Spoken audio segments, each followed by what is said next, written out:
Hello guys, so today we're going to see the principles of object-oriented programming. So as you know, Java is an object-oriented programming, so we're going to see some principles, 4 of them to be exact: encapsulation, abstraction, inheritance and polymorphism. So first let us check encapsulation. So in this, as you can see, we are defining two variables, date of birth and name, but we are not accessing them directly. Instead, we are accessing using the set and get methods that we have defined here, set name and get name. This prevents unnecessary changes to unwanted changes to the variables directly by some external method. That way you can protect it from getting changed. So these methods are called getters and setters. These methods are used to change the variables. Even though the variables are private, we can use this method to still change them from external class. That way you can protect them from unwanted changes, only allow the changes we know.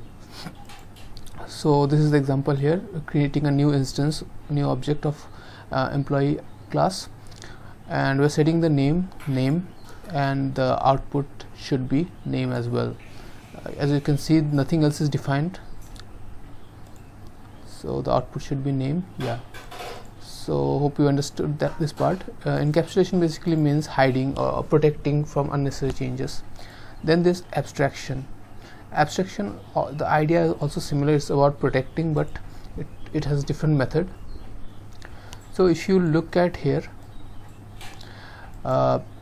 this way we can define, say you're making a car, but you don't want to go into the complexity while explaining it to a buyer.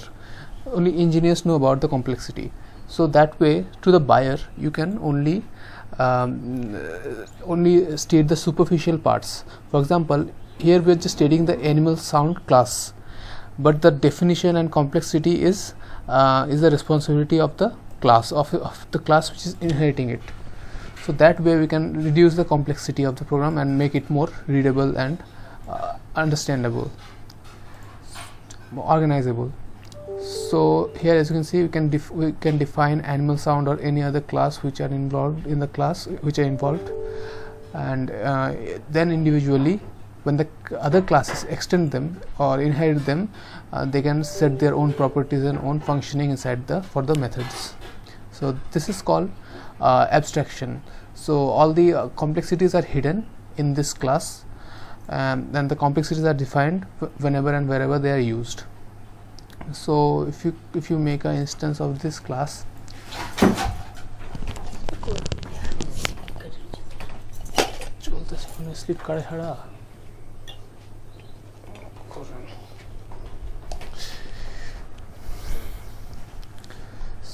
so a new class is made, and in this class there is a method animal sound. This method is defined here while inheriting itself. Nothing is defined in here, so this part remains simple while the complexities are moved on to the class that is inheriting it. So if you run this, we should get the animal sound as defined here, but we will also get the other methods which are not defined in the new class. So just to show you, this is not really relevant to the example, but just to show you that sleep will still be inherited from this class.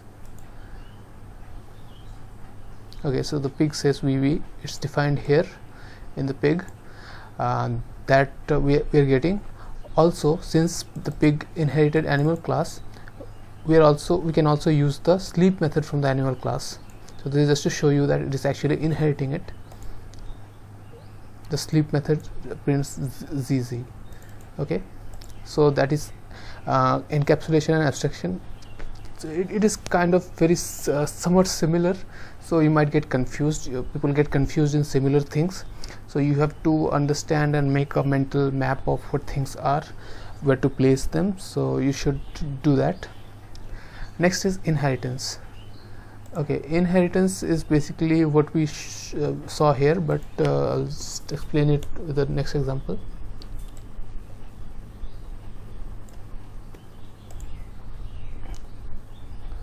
in this example, if you can see the protect, there's a string called band from the vehicle class. And so vehicle, we're talking about vehicles that are of the company Ford, and a method called honk. Now whenever we extend this vehicle class into a new class, say car, Ford has multiple types of vehicles, cars, trucks, pickup trucks, somewhat like that. So say we are inheriting all of them separately. In this case we are creating car and inheriting vehicles into it. So we should also get the methods that are present in vehicle if we inherit it. Okay, for example, see here, when we are initializing car, since it has inherited vehicle, then we can use the method honk from the car class itself. Okay, so let's run it. Honk is not defined in car, it is defined in vehicle, but we can use honk even from the car class. So toot toot, that's what honk prints. Okay, and if we print the variables, mycar.brand that is defined in vehicle class is also printed, and model name that is defined in car class, that is also printed, Ford and Mustang. So what I'm trying to say is, when inheriting things from a different class, we get all the things that are available from in the upper class, and also the things that are present in the lower class. So everything gets combined, everything is available at the same time when you inherit using the extends keyword. So that is what inheritance means, similar to inheritance of genes and other things from parents to children.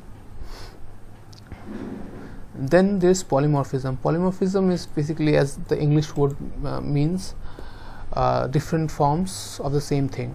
So animal, as you can see, can be extended by pig, be extended by dog, and then we can define the properties that are unique to those new classes, and that way we can make different forms of animals.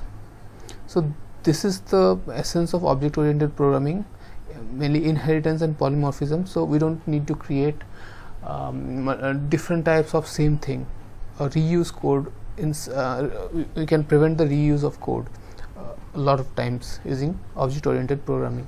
So we create an object, then add only the additional part to the object which are unique to the next class, inheriting class, and it simulates the real world structure of things, real world hierarchy. So that is why it is very popular in programming. Okay, so that is what is happening. And pig, animal sound and animal type. So pig says wee, that is the animal sound of the pig, which is defined here. And also I also printed the type. Type is not defined in pig, but it is defined in here in the animal class, living things. So that is also printed.